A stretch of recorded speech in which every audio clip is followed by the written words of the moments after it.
DJ Suman Malangia. Music by Ritik Race. माँ Gayatri recording studio. अभी आप सुन रहे हैं सुमन मलंगिया एंटरटेनमेंट को। नया सालियो सब रहू न मिल खुशहालियो कोने अपन बताबू हाल चालियो चलू मिलके मछे धमालियो हरले नया सालियो सब रहू न मिल खुशहालियो कोने अपन बताबू हाल चालियो चलू मिलके मछे धमालियो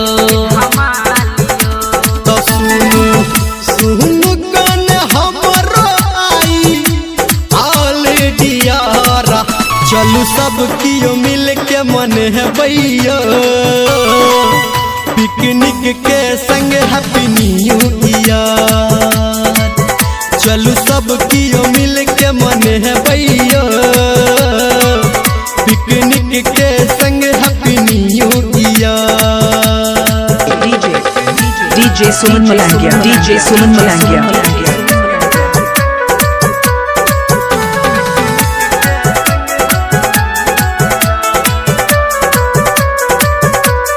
अभी आप सुन रहे हैं सावरिया म्यूजिक।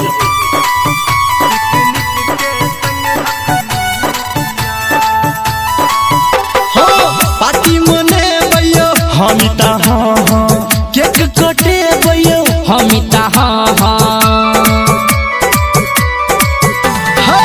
पार्टी मने भैया हमिता हाँ केक कटे भैया हमिता हाँ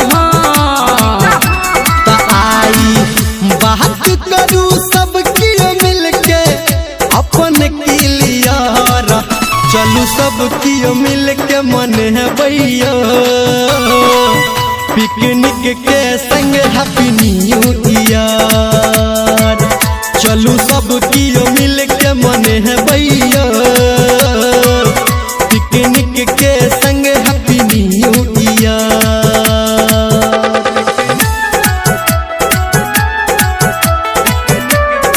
अभी आप सुन रहे हैं सुमन मलंगिया एंटरटेनमेंट को। डीजे सुमन मलंगिया।